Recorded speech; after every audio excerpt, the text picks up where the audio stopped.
Bismillahirrahmanirrahim. Esselamu Aleyküm. Aziz, muhterem ve süyümlük Şarkı Türkistanlı karındaşlarım ve Uygur karındaşlarım. Bugün Allah'ın rahmeti ve inayeti bilen yine yüz görüşüp oturttunuz. Onun nisbiga Allah'a hamdülillah olsun. Bugünkü tema körüvatkanlardak yeni geopolitik ahvallar hakkındaki şiirin analizler. Yenisizligi yapmaydigan bir mavzu bilen aldığınlarda çıkıp kaldım. Keçirisler. Bunun yapmaslıkının sebebi rast soğallığı. Rast gep köpünçe yapmaydı insanda. Hakikat bek açık oludu. Endi psikologiyamizde mayillik kelip degan narsa mavjud. Ko'nglimiz tatgan narsani asan qabul qilamiz. Biz xalamaydigan narsaga ishongimiz kelmaydi. Bu to'g'ri tushunishga bo'ladigan ahvol. Asliga yoqadigan tema meningcha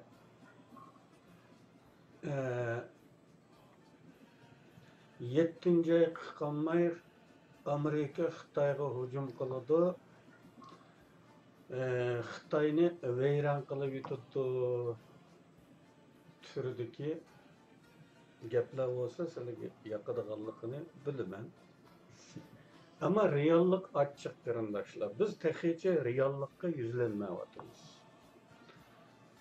Beşimizga kelayotgan qora balani texicha tunib yetganimiz yo'q haqiqiy ma'noda. Onun uchun bu mavzuni so'zlashga to'g'ri keldi. Ya'ni dunyoning ahvolini, rostni.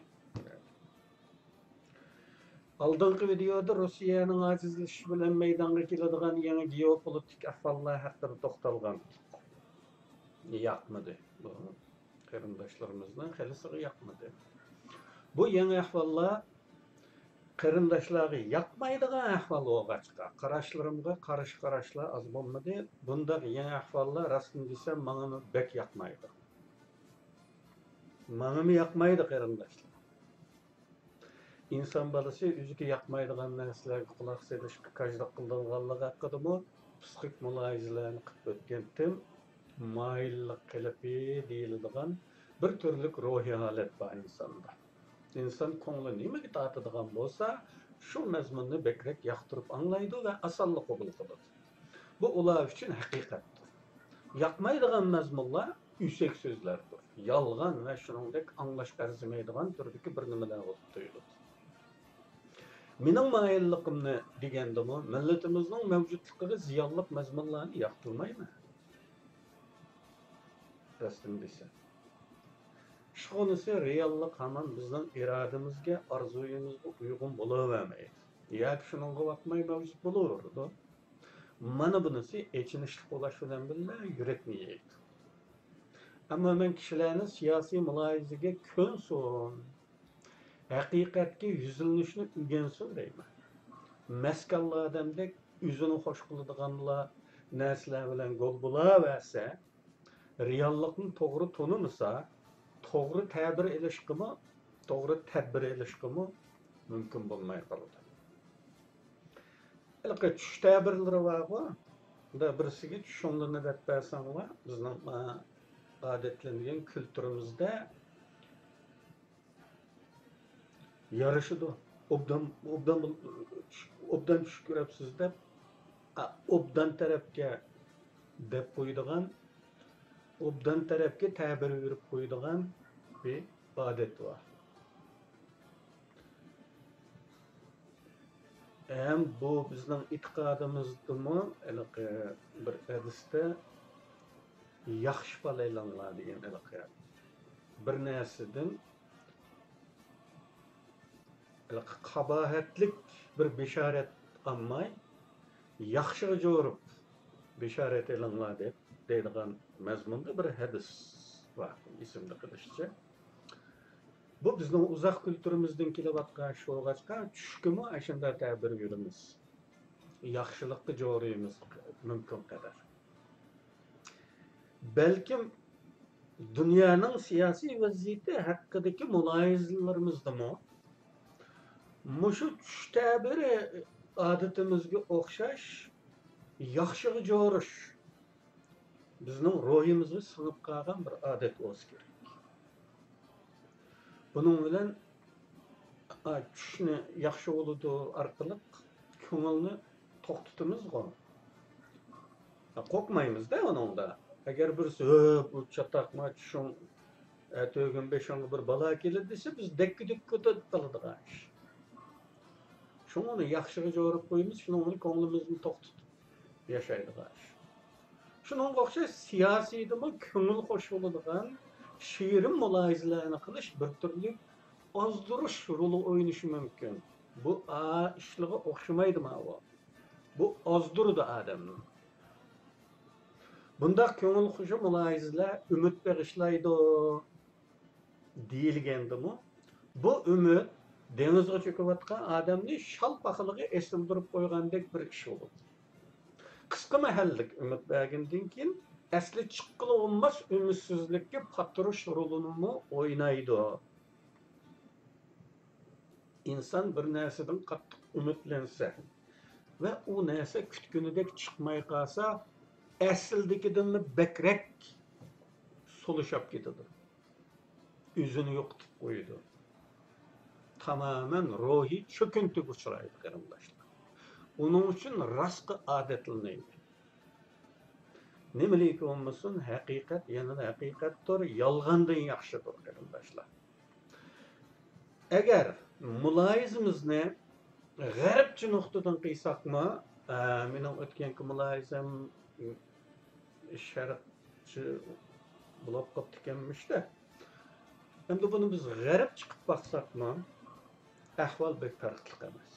Masalan, O'rta Osiyo davlatlarining Xitoy balosidan saqlanish uchun NATOga a'zo bo'lib olishi, hatto Mong'oliyaning NATOga a'zo bo'lib olib qutulib qolishi shakldagi fantaziyalarga aqliy nazarda qarab chiqadigan bo'lsa, ahvol unda xiyoldagirekmi o'ngishli bo'lmaydiganligi oshkora bo'ladi. Shvetsiya va Finlandiyaning NATO iltimosiga Turkiyaning qarshi chiqishi tufayli bir ko'ngilsiz atmosfera tug'ildi.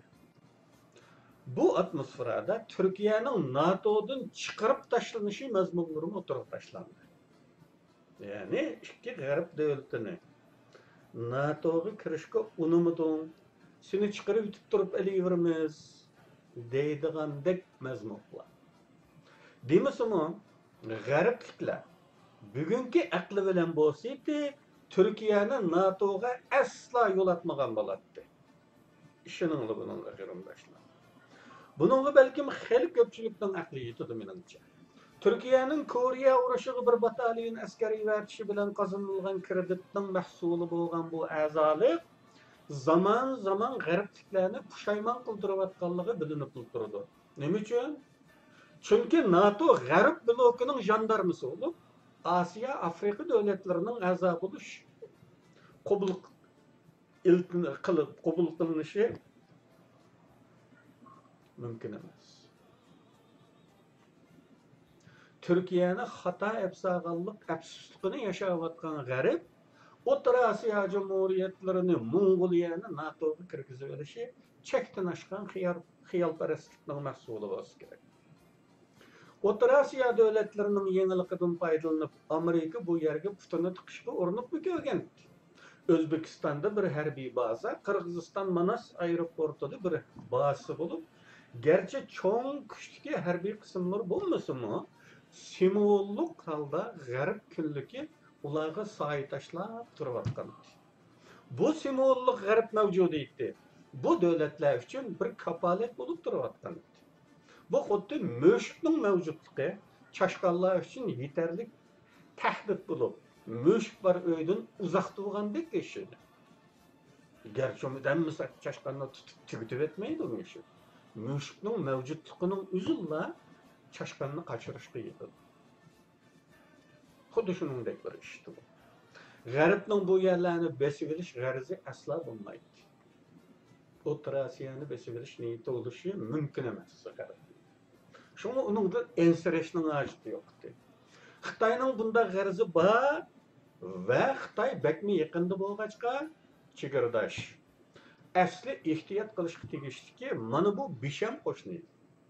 Biroq bu davlatlar Shanxay hamkorlik tashkilotiga a'zo bo'lganligi uchun Xitoylar ularni G'arbdan uzoqlashishga qistidi va natijada Amerika bazalari taqaldi. Amerikani bu yerlardan siqib chiqara olgan Xitoyning bu rayonlardagi nüfuzini mo'lcharlashga bo'ladi. Bu ancha ta'sir emas qarindoshlar. Qancha yil bo'ldi Amerikani siqib chiqargani? Pek uzun yil bo'lib ketdi. Shu yillarning oldida Xitoyning ashunchalik nüfuzi bor O'rta Osiyoda. Amerikani qo'g'lab chiqararligidek. Demak, Xitoylar O'rta Osiyo jumhuriyatlarida allaqachon Xitoyparast hukumatlarni barliqqa keltirib bo'lgan deyishkimi bo'ladi. Bu hal xil uzun bir mezgilni boshdan kechirib bo'ldi. Amerika bazılarını taqatqandan keyingi yillarda Xitoyning bosh turmaganligini faraz qilishni ta'sirmiz. Xitoyning O'rta Osiyodagi jimjit ilgirlashlari Qozog'istonda bir qancha qatimliq norozilik faoliyatlarini keltirib chiqardi. Xalq norozi bo'ladi shu anda. Xitoy besavol bizni deb qo'rqatadi xalq. Xalq buni mo'ljarlay olayotdi buni. Necha qatim namoyishlar bo'ldi qarindoshlar, asliyalasizlar. Bazı mutaxassislar Xitoy balasini ogohlantirib yozgan bir muncha maqolalarni e'lon qilindi Qozog'istonda. Ammo hukumat qarshi tadbir olishning aksicha hala Xitoyga yo'l qo'yishni davom qilmoqda. Tojikiston butunlay Xitoyning quchog'iga o'ltirib bo'lgan bir vaziyatda. Qirg'izistonmi Xitoyning bir deganini ikki degizmaydigan mavqega keldi. Bu ikki davlat Xitoyning talabi bo'yicha ma'lum tuproqni berdi. Qozog'istonda Xitoy nüfusi artmoqda. Xalqning noroziligiga quloq solayotgan yo'q. Bulardan O'zbekiston eng sezgir bo'lib, Qashqarga poyezdning kelishi bilan Kirimov davlat erkanlarini ogohlantirgan. 1998-yilda men Toshkentda Kirimovning so'z tekstlari to'plangan bir kitobni o'qigan edim. Ya'ni Qashqarga kelgan poyezd bizning nurg'un kishilarimizni xo'sh qilib, endi Urumchiga asallam boradigan bo'ldik deyishayotganda, Kirimov bu poyezdning O'zbekistonga keltiradigan xavfini tunib yetgan edi. Demak, O'zbekiston O'rta Osiyodagi davlatchilik an'anasi bo'lgan birdan-bir davlat bo'lg'achmikin, boshtillar O'zbekistonni davlatga o'xshatib tutishni bilgandek qilgan. Shundaq bo'lsa-mu, davlatchilik an'anasida yanada Xitoyga tankilanmagachga siyosat shaxmatida xatarlik yo'l qo'yishlarni qilmay qolmadi. Iqtisodiy jihatdan Xitoyning singib kirishlariga qarshi kelinmadi. Natijada O'zbekistonga Xitoyga shaklsiz bog'lanib qoldi. Bugun bo'lsa, Qashqarga yetib kelgan temir yo'ldan endish qilgan O'zbekiston temir yo'lni Toshkentga keltirishga rozi bo'ldi. Bu temir yo'l olsa O'rta Osiyoning istiloga uchrashida Xitoylarning harbiy yetkazishlarini ko'chman ko'chirishni qulaylashtirishga xizmat qiladi. O'zbekiston, Qirg'iziston bu temir yo'ldan foydalanishi mumkin. Ammo bu foydalanish xiroyin chekib, xumarin chiqarganga o'xshaydi. Ya'ni chekkan siri bog'lanadi, chekkan siri o'limga qarab manadi. Temir yo'l haqida shuni eslatib o'taman qarindoshlar. Sovet ittifoqi Afg'onistonga tajovuz qilishdan burun Afg'onistonga yordam hisobida tosh yo'l yasab bergan. Butun Afg'oniston tavasidagi tosh yo'llarni yaxshilagan. Aeroport qatorliq to'shimchilikka aloqador qurilishlarni qilishiga yordamda bo'lgan. Fitna urushlari degan kitobdagi bayonlarga ko'ra, Amerika Sovet ittifoqining Afg'onistonda yo'l qurilishiga buncha mablag' selishiga qarabla, Sovetning niyati Afg'onistonni istilo qilishgan. O özünün uruş maşinalarının hareket kolaylığı için yol yasawatıdı dep qaragan.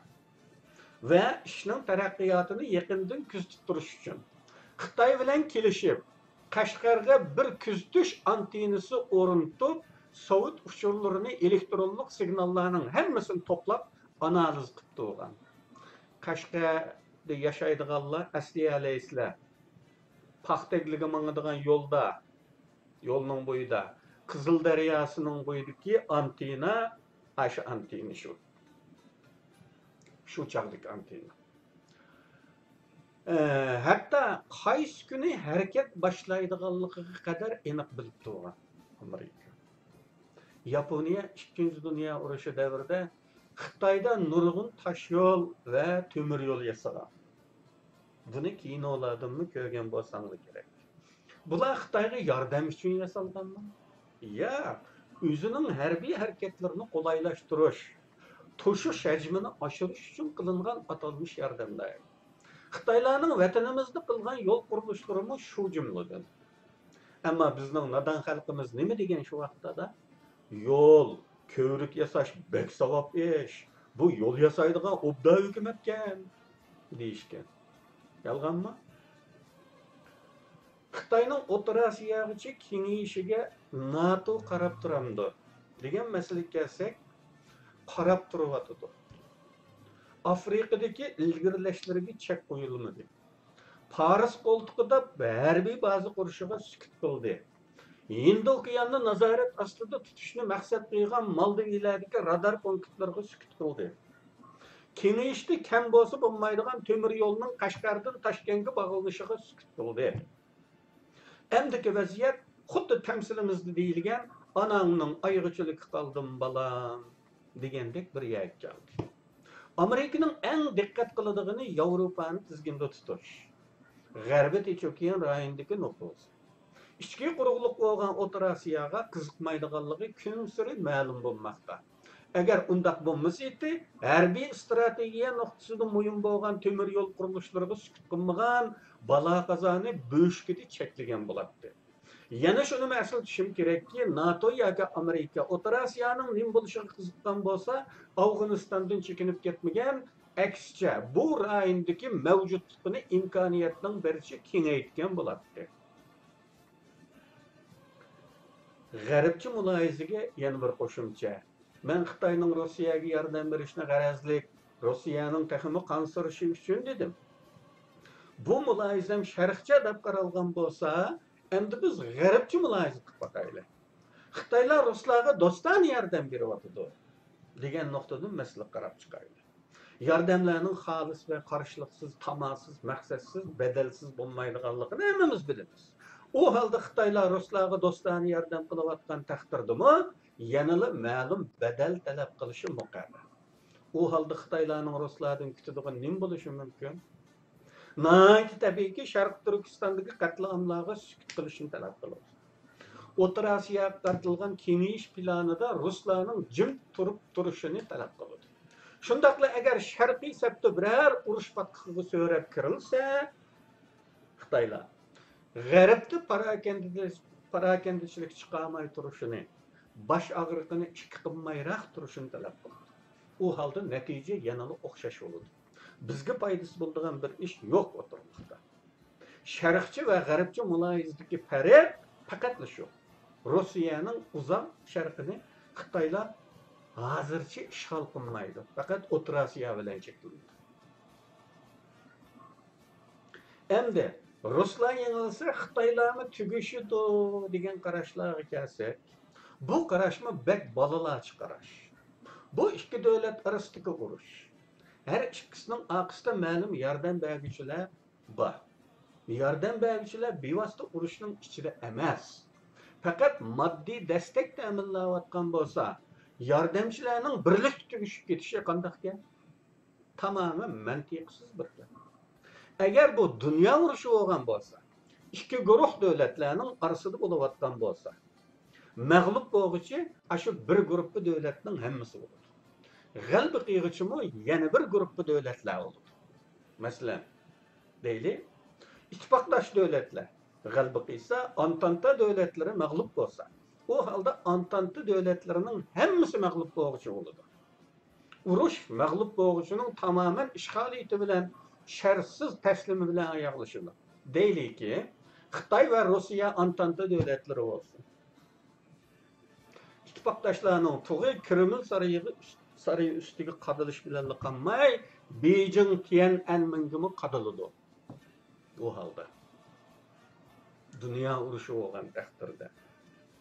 Her iki devlet, ya ki her üç devlet, dört devlet uruşunun içinde olan takdirde. Grup boyunca yeniladigan gap. Grup boyunca istilah uçraydigan gap. Yoki grup boyunca taslim bo'ladigan gap. Mag'lub bo'luvchilar g'oliblarning talablariga xo'p deyishdan boshqa yo'li bo'lmaydi u vaqtda. Lekin urushga bevosita qatnashmay, moddiy yordam berayotgan yordamchilarning davlatiga askar kirgizish hozircha bo'lib boqmagan bu ish. Bilmadim endi bizning Uyg'urlar nimani tasavvur qildi, bundan keyin bo'lib qolamdiki. O'rta Osiyo davlat rahbarlaridagi shaxsiyatchilik milyardlik davlat manfaatini birer 100 mingga setib yetishtirmay yanmaydigan nafsaniyatchilik parxor Xitoylarning ishtahasiga bekmi uyg'un tushadi. Dunyoni, hayotni parasiz tasavvur qilolmaydigan Xitoylar hatto G'arb davlatlaridami boshliqlarni paraga ko'ndiradigan bo'lsa, O'rta Osiyoda nimalarni qilmoqsin? Xitoylar bu yerlarda bu yosh cumhuriyatlarga yordam berishdan ko'ra davlat boshliqlariga yordam berishning taxmi unumli bo'lganligini ko'zdan qochirmadi. Chunki bir davlatga yordam bersangiz, birer milyard dollar davlat uchun cho'ng pul hisoblanmaydi. Ammo birer ministerga birer 100 ming dollar bersangiz, shaxs uchun bu cho'ng pul. Agar 1 million bersangiz, o derhal milyonerga aylantirgan. Mana bu yo'l bilan Xitoylarning sınıf kirish yo'llarini echayotganligi sir emas. Ya'ni yordamni davlatga emas, davlat boshliqlariga qilish orqali. Qaror chiqaruvchi majlisda Xitoyning foydasini ko'rganlar oz bo'lmag'achqa, Xitoy kutgan qarorlarning chiqishimi g'oyat tabiiy ahvol. Bu hal kun sir eg'irlashib shu darajaga taraqqiy qilmoqdaki, xuddi Xroyin uyg'unib qolgan odam birdilla to'xtasa hayoti xavf ketganda, endi to'xtay olmas vaziyatga qarab taraqqiy qilmoqda. Mushu haldagi O'rta Osiyo jumhuriyatlari bir kechadilla Xitoyga qarshi maydonga kelib, G'arbning kuchug'iga o'zini atolandi. Mumkin emas. Bu yerda bir xil ta'tir davriylik mavzu boiski, Xitoyga biqingan Xitoyga biqinmayman desa chataq chiqqan, ammo biqingan siri texmi yomon vaziyatga qarab taraqqiy qiladigan bu yomonlik bir-birini ilgari surib ketayotganligini ko'rgili bo'ladi. Xitoyning yordami yoki qarzi xuddi Xroyin.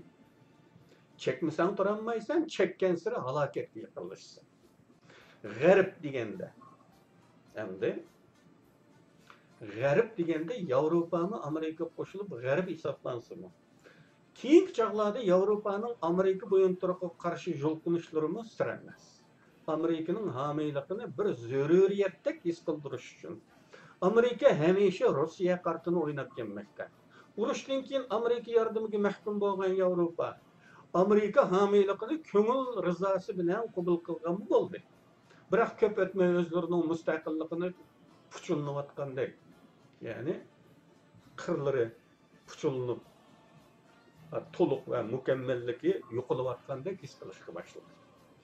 Amerika kuchli cho'ng davlat. Yevropa bo'lsa urushning vayronchiligidan o'milib chiqqan ojiz kichik davlatlar edi. Hech qaysi yakka beshiga Amerikaga yo'q deyolmaydi. Mana shu sababdan De Gaulle'ning tashabbusi bilan Yevropa ittifoqi qurilgan edi.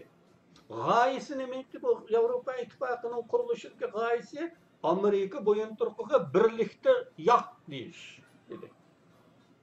Dal shundaq ekanligini De Gaulle'ning Angliya haqidagi so'zlaridan bilgili bo'ldi. De Gaulle Angliyaning Yevropa ittifoqiga a'zo bo'lish iltimosiga izchil qarshi turib shundaq degan edi. Angliya Amerikanın Troya yağaç eti. Şundaqla De Gaulle hayat vaqtida Angliyaning qatnashishiga izchil yo'l qo'ymagan. Angliya De Gaulle o'lgandan keyin a'zo bo'lgan. Yana anavval ketdi. Lekin Rossiya xavfi har doim ko'ptirib tashviq qilinib, Yevropa kommunizm vahimasi bilan qo'rqitib, Amerikaning homiyligi bir zaruriyat bo'lib kelish davom qilgan edi. Sovet ittifoqining emirilishi bilan kommunizm vahimasi o'tirib qoldi. Yevropani qimirlashga Amerika bo'yin turqidan qutulish fursati keldi deb o'ylashga boshlagan edi. Har bir davlatning o'z hisobi bor edi. Shunisi Yevropaga akıllıqni davom qildirish ehtiyoji bilan Amerika yanala Rossiya partini o'ynashni davom qildi. Bugunmi Rossiya Ukraina urushimi mana shu maqsaddan tug'ilgan bir urush bo'lib, to'qini bo'g'izlab maymunni qo'rqitishni maqsad qiladi. Şunisi Amerika belgilegen embargo türleriga ba'zi Yevropa davlatlari bo'ysunmadi. O'zining hisobini qildi.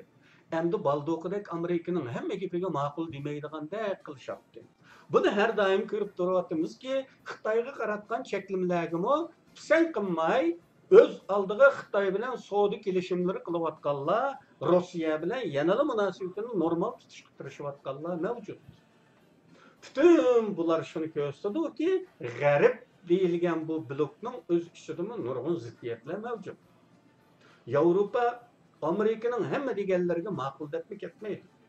Agar O'rta Osiyoni Xitoy balasidan qutqizib berishga Yevropa qiziqmasganda bo'ladi, bu ish Amerika qilamdi. Ukraina uchun urushib beradiganga birma askar chiqarmaydiganligini bildirgan G'arb O'rta Osiyo uchun urushib beramdi. Mardlik allaqachon o'ldi. Qarindoshlar. Haq uchun maydonga chiqadigan nochilar bugungi dunyoda yo'q. Mardlik ibtidoiy jamiyatlarga xos bir xil insoniy xislat bo'lib, insonlar jamiyati taraqqiy qilgan sari mardlik suslab boradi. Quvlashib ketadi insonlar. Buni bir shalik bilan bir sahrolik do'stning misolidanmi aniq bila olamiz. Agar shalik do'st sahroga chiqsa, sahrolik do'sti voy shahdan do'stim chiqibdi deb qo'ysuyishi mumkin. Amma bu sahrolik shahga kirsa, shahlik do'sti insof qilsa, uyga boshlab sunchoy qo'yadi va shuni qalbsadimgarchilik bo'lib hisoblanadi. Bu selishtirmadan bilalayimizki, insonlar shaharlashgan, taraqqiy qilgan sari quvlashib boradi. O'z hisobiga pishiq bo'lib ketadi. Qancha iqtidoiy va qaloq holatdagi jamiyat bo'lgan sari insonlar mard bo'ladi, mardona bo'ladi, sado bo'ladi, oq ko'ngil bo'ladi. Demak, taraqqiy qilgan sari mardlik azayib, manfaatparastlik kuchayib boradi. Undaqkan G'arbning xolis qutqazuvchilikki haqidagi xiyollar bakma bema'nidir. Xitoylar bilan Amerika orasidagi surkilishlarga qarab olib bir urushni tamom qilishning o'rni yo'q. Surkilishlar bo'layotgan mushu jarayonda bugun yana bir muncha hamkorlik turlari davom qilayotganligi diqqatlardan qochmoqda. Amerikaning tizimi yo'chiqlari bakma ko'p bo'lgan, qamlashmagan taraflari bakma ko'p bir davlat. Bu tizimde Xitoylar foydalanadigan yo'chiqlar shu qadar ko'pki, pulli bo'lsa Amerikada xiyolga kelgan har turli qonunlarni chiqarib bo'ladi. Chunki ovozlarni setib olish yo'li orqali bu ishlar mumkin bo'layotgan misollar bor. Shu andimi Amerika hukumati ichida Xitoy uchun qo'l ko'taradiganlarning soni yerimdan ozg'i tushgani yo'q. Şunu sır emeski Amerika'da atalmış demokratik Xitoylarga yaqin bo'lgan da'vochilarning mush Uyg'urlarning Xitoyga yaqin turgan da'vochilarning ishi xili iqish topadi. Parlamentga kira oladi, cho'ng matbuotlarga chiqa oladi. Chunki Xitoylarning Amerikadagi lobbichilik harakati xili kuchli bo'lg'achqa boshqalarning faoliyatlarini besib o'tadi. Xitoy presslarni sharaflantirib turadi. Dal shundaq yo'chiqlar ko'ptikidan 20 necha yilning oldida boshlangan Xitoy xavfidan ogohlantirish dokladlari hala diqqatga sazovor bo'lmadi va bu haqda unumli qaror ilinmadi. 2000-yilda 5 burjaklik bino hukumatga Xitoy xavfi haqida doklad sungan qarindoshlar. 2000-yil 23 yilning oldida Xitoy bilan urushish uchun qaror ilish shuncha oson bo'ladimi? Amerika'nın Irak'a giriş aldığındaki korkuşları, ikkilinişleri, bir muncha devletlerini bir çekip bakışları eslep ötülse, bu kadar cüretsizlikni Irak üçün kılıvatkan Amerika'nın Xitayga qarşı urush e'lon qilishdek hayatmamatlıqqa berib taqiladigan bir qarorni elishi qanchalik ta'sir bo'lishini tasavvur qilish qiyin emas. Oldingi qatim men tilga olgan Zevgeniy Brzezinskiy va boshqa siyosat olimlarining hammasi Amerikani Xitoy bilan surkilishdan saqlanishga da'vat qilishibdi keldi. Zevgeniy Brzezinskiy hatto Xitoyga yo'l qo'yishga, uning rayon zo'magiri bo'lishiga ko'z yumishga chaqirdi. Ko'rsatgan sababi nima? Xitoylarning millatchilik xo'rikini besish, uni muhim bir o'yinchi ekanligiga ishontirib, g'ururini paypalash orqali Xitoyning o'tkir qirlarini yumishtish, uning tishiga tegmaslik kerak. Xitoy bilan bo'lgan har qanday surkilish Amerikaning g'arbiy Tinch okeandagi manfaatlari uchun intayin ziyonli deb qaraydi.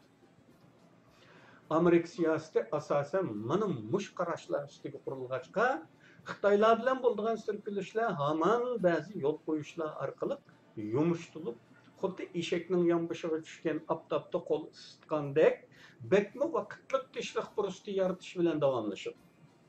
Bunda har qatimliq kichik yo'l qo'yishlardan Xitoylar unumli foydalanib, asta-asta qadamlar bilan ilgarilashni davom qiladi.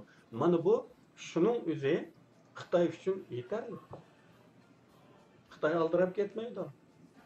Başka istilaçlardek birli uruş bozulgan peta toxtamaylı dünyanın hem yeriga yeylimi demeydi. Bir kapamda yeydi, onu sındırıp hazım qıpçı getmegiçe ikinci qadamni almaydı Xitoy. Unda olgandikan aşı aslı ilgirlash yetidi. Her qatimliq yo'l qo'yishlarda kichik ilgirlashlar bilan Xitoylar ko'zlagan manzilga yetib boradi. Chunki Xitoylar aldirab ketmaydi. Xitoylarning asta degan bir gapi bor. Mandalay ma deydi-ku. Bu ashundal deb qo'yayotgan bir gap emas. Bu bir turaqliq ibora ma'lum. Mandalay Xitoyning butun xarakterida singib ketgan bir narsa ma'lum. Yana shuni keskin deya olaymanki, Amerika garchi teri taraqishda turayotgan bo'lsa-mu, Tayvanni deb Xitoyga qarshi urush qilmaydi. Tayvanga yordam qilishi mumkin, xuddi Ukraina qiyg'inidek, ammo o'zi Xitoy bilan bevosita tutish qilishdan saqlandi. Shundaqla yadro urush portlash ehtimolligi nolga yaqin. Yadro urushi bir xil talvirikdir. Talvilik ro'yi, mardlik ro'yi bilan bir navra tuqqan bo'lib, mardlik o'lgan bir dunyoda bundaq talvi tavakkülchilik ro'yidagi insonlarmi tepilmaydi. Buning aksi nima desangiz, talvilik.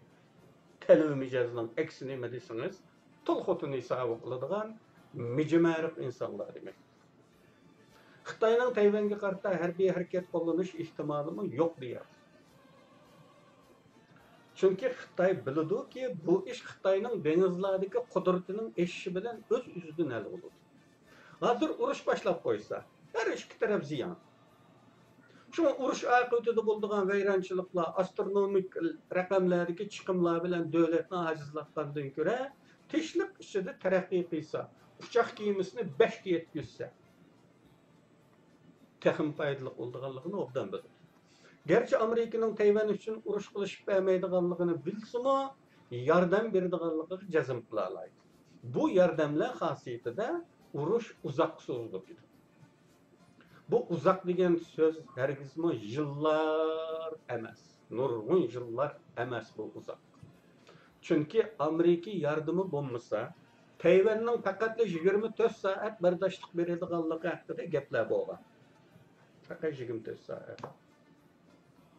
Demek Amerika yordam bersa, uningdan sal uzoq bo'ladi. Necha yilga ketmaydi degan. Şuna bundaq neticesiz yoki neticelik degandimi bek qimmatga to'xtaydigan kira ketmaydigan urushni qilgandan ko'ra dengiz ustunligi qozonish yo'lidagi ilgirlashlarni davom qilsa, uchoq kemasi 5 ga yetganda andan Amerikaning g'arbiy Tinch okean rayonidan siqib chiqarsalar ham ish nima bo'lmadi. Xo'sh. Amerika g'arbiy Tinch okeandan siqib chiqarilish qismatiga duch kelgan chaqdimi, Xitoyga qarshi urush e'lon qilmasmi? Urush e'lon qilishi mumkin, ammo bu xili ojiz ehtimollik. Amerika vaziyat bu yergagichimi? Yapsam pişamı, köpsem pişamı deydigan qararsızlık bilan Xitoyga bek ko'p vaqt qozondurdi. Xitoy vaqt qozongan siri Amerikaning ish ta'sirishi. Hatto G'arbiy Tinch okeandan siqib chiqarilayotgandimi, Xitoyga boshqa imtiyozlar va'da qilish yo'li bilan ishni tinch hal qilish urinishida bo'lishi, buning bilan Xitoylarga yanama vaqt qozondirishi mumkin. Bu qozonilgan vaqtlarda Xitoylar ichki jihatdagi ochliqning xafaligini to'liq hal qilib Xitoylarning xotirjam holda Sharq satda urush qilishi foydasi bo'ladi. Ochliqim insonning ochliqini bo'lgandek davlatlarningmi bir ochliqini bo'ladi qarindoshlar. Bu deganlik ojiz xalqqa degan gap. Xitoylar uchun eng nozik vaqt kelgusi 20 yil. Kelgusi 20 yil.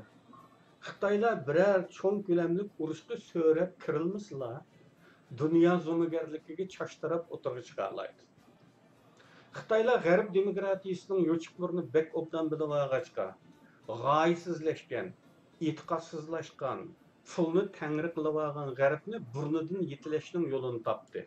Shunga g'arb davlatlarida pulni ayamay xajlab o'zining obrazini go'zallashtirishga, Xitoyning depini chelishga odam yollamoqda. G'arbning ahvolini shuningdan ko'rib yetalaymiz-ki, Uyg'ur qarindoshlarim bugungacha umrining uzun bo'lishiga, muvaffaqiyat qozonishiga duo qilib ketgan Donald Trump dal qatlamlarga yeshil chiroq yoqib bergan kishidir. Xi Jinping bilan ko'rishganda Xi Trumpga Uyg'urlarni yo'q qilish planini puritib o'tgan. Trump o'zining bir tamosi o'g'achqa Xi Jinpingdan. Shu tamosi o'g'achqa darhol u o'zining ichki ishi, mening korim yo'q deb javob bergan. Ondan o'zining tamosini degan. Ya'ni ikkinchi qatim saylanish uchun Xi'ning yordam berishini talab qilgan. Xi buningga indamay turib olgan. Bunu torlardan topalaysizlar qarindoshlar. Ya'ni u o'z g'imida qayta saylanishi Uyg'urning yo'qolishi yoki mavjudligidan yuqori turadi. U ham muhim. Trump hukumatining keyingi tutumi ana shuningdek qaydab qilishlardandir. Xitoydan qaydab qilayotgan ishlar keyingisi. Adolat parvarligidan emas. Davlatlar munosabati mana shunday bo'ladi. Buni ayblashga haqqimiz yo'q. Haqqi o'tkazib qo'yganimiz bo'lmagandan aybleyolmaymiz. Yaqinlarda ayrim ikki top Uyg'ur da'vochilarining Malayziyada elib borgan ko'rishmalari torlarni qoplab ketdi. Go'yo Malayziya hamda Uyg'urlarga egi chiqadigan ko'ringan. Shalpaqilga muhtoj olg'i tushgan bechora xalqimiz buningdan xuddi umidning sho'g'lisini ko'rgandek bo'lgan bo'lsa, Malayziyada rasmga tushganda xuddi Sharq Turkistonni ozod qilishga oz qolganning minnati bilan kirilishgan. Aqidilla Malayziyaning lideri Xitoyga berib, Xi bilan ko'rishib, bizninkilarning buyuk xizmatda ko'ringan ko'rinishlarni xuddi qumdan yasalgan qal'ani to'zitib o'tgandek yo'q chiqardi. Qatlamlar Xitoyning ichki ishi. Chunki o Xitoyning necha milliardlik yordamini qozongan edi. Aslida bizninkilar bilan bo'lgan haliqi dabdabalik Xitoyning dabdabalar asasalar Xitoyning diqqatini tortish uchun qilingan taktik edi. Mana bu davlatlar munosabati qilinmoqda. Davlat manfaati hammadan a'lo ekanligining o'rnaklaridan biri. Bizninkilardek Taliban hamda Sharq Turkistonga yurish qiladi tipida ahmoqona xiyollarni qilish davlatchilik enining tamoman yo'qligidan bo'ladi. Xitoylar urushning sharqda, ya'ni dengizlarda bo'lishini mo'ljarlab qo'ygan. O'rta Osiyoda emas, dengizlarda bo'lish ehtimoli yaqin. Chunki davlat deganning necha xil plani bo'ladi. A plan, B plan, C plan degandek. Şuna Xitoylarni har qachon urush bo'lsa qanday bo'ladi? Nada bo'ladi? Külümü qanchalik bo'ladi? Urush qilg'ichi qarshi tarafning talabi nima? Bardashlik qobiliyati qanchalik? Bularning hammasiga necha qo'lliq tayyorlikda bo'lishi normal ahvol. Agar Xitoylar sharqda urush qilsa, g'arbda ojiz halqa Sharq Turkiston va Tibet bo'lishi aniq. Och beqin. Sharqda Xitoy bilan urushadiganlar kim urushsin? Amerika, Yaponiya yoki NATO deyli urushsa.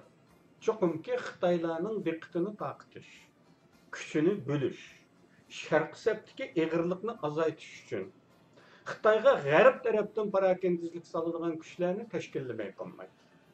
Buni Xitoy faraz qila olmaydigan ish emas. Biz faraz qilayotgan yerda davlat so'rayotganlar faraz qilinmamda. Qila olmaydi. Hatto buni Xitoy harbiy akademiyasidan bir Xitoy mutaxassis aniq qilib tilga olgan bu ahvol. Sharqda urush qilishga to'g'ri kelgan hamon g'arbliklar Sharq Turkistonliklardan eng az 1,5 million kishini qurollantirib yetishi mumkin. Xitoylar allaqachon bundaq bir farazga kelgan bo'lsa, buning oldini olish uchun nima qilishi mumkin? Mana dal bugun Sharq Turkistonda elib berilayotgan ijroatlar mana shu ehtimolligi bo'lgan urushdagi och beqin xafaligidan qutulish uchun ekanligini ko'rib olish dars emas.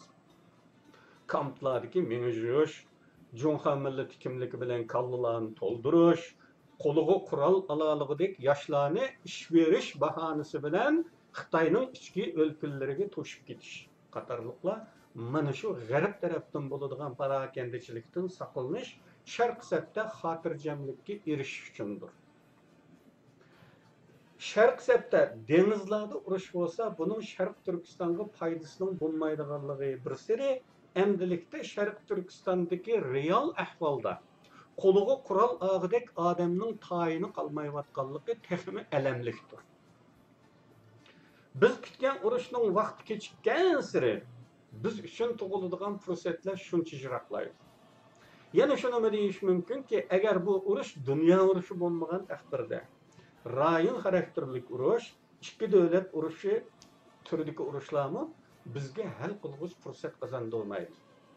Aksicha, ikkinchi Cumhuriyet davridagidek urushayotgan taraflar ma'lum musofada kelishib qolsa, setib etiladigan turdagi yordamlardan iborat bo'lib, oxirgi natija mustaqillikka ilib boradigan turda bo'lmaydi.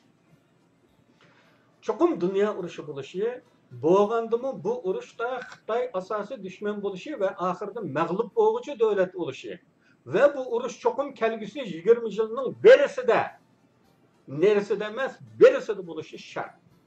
Mana shunday bo'lganda andin biz to'liq va ishonchli fursatga erisha olamiz. Qarindoshlar, buni ta'tirlik bilan Xitoyning qudratini tashviq qilganlik deb qarshi chiqishinglarning o'rni yo'q. Men bu yerda hargizmi Xitoyning qudrati haqida to'xtalmadim. Xitoylarning askar soni ko'p bo'lsa-mu, bakmi safosiz ekanligi rost. Zamonaviy urush qurollarini ishilta oladiganlarning soni oz ekanligi rost. Lekin shuni esingizda tutinglarki, har qancha ojiz, safosiz askarmi urush bo'lmasa, qarshisida o'zidan kuchli dushman bo'lmasa, bekadan-beka mag'lub bo'lib ketmaydi. Hozirgi masala Xitoyga qarshi urush qilishi ehtimol bo'lgan bir kuch o'tirdi ko'rinmayotganligidir. Qarindoshlar, Xitoylar nupusi bilan bir balo qazadi. Nupusi bilan bir balo qazadi. Ko'ryapsizlar. Kichikkina Suriyada urush qilayotganchiligi bo'pti.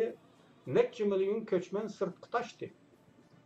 Bu ko'chmanlardan qo'rqqan g'arbliklar Turkiyaga pul yurib, Turkiyada tutib qilish uchun kelishdi. Agar Xitoyda bir urush partilsa, kep chiqadigan ko'chman aftining o'zimi g'arblikni qo'rqitishga yetarlikdir. Bir urush boshlamoqchi bo'lsang, mana bularning hammasini hisob kitob qilib, andin boshlashing kerak. Shunga Xitoy shu ojizligi bilanmi boshqalarni ikkilantirib vaqt qozonmoqda. Vaqt uzargan siri balo qazo cho'ngib ketishi muqarrar. Bugun mushaqchi bo'lsin qarindoshlar. Bunun yakmaydiganligini bilip turib sözleşke mecbur oldum. Bunda mecbur oluşumның sebebi tehiyeçe uykumuzni açmayvatkanlığımız için. Vaziyetni eniq tunup yetmayvatkanlığımız için. Halaketke manganlığımızı ve yakınlaşkanlığımızı sezmeyvatkanlığımız için. Xuddi putları boğulup, jin azgılga beş sangıl tizilgan kuşxanadaki koylağa okşaş bir ahvaldımız biz. Biz fakat kassapның yetip gelişini, nöbetinin gelişini kütüvatımız qarindoshlar. Boğuzlandıganlığımız eniq. Fakat bu vaqt meselesi. Bunu tunumavatımız da heyçe. Xuddi bir yadilla bir tuyuqsuzla bir çakmak çakkandek bir işli bulap ketip kaladigandek bir ham xiyallar bilen hala öz özümüzni goldavatkanlığımız mening jig'lig'imni keltirib atadi qarindoshlar. Hatta allaqachon g'alba qilyapti, g'albadan keyin kishilarni tushavatgan gaplarni ko'ramiz ma torlar. Uning uchun hala biz hayat mamatning hisobini qilishning o'rniga uning putidan tortishning, buning putidan tortishning qo'yida. Tulxutun hisobi bilan quruq o'stanning mirobligini talashish musobaqalarida. Onun için bunu men sözleşke mecbur oldum. Hemmanlarga rahmet. Allah hemmanlarını öz panayını saklasın.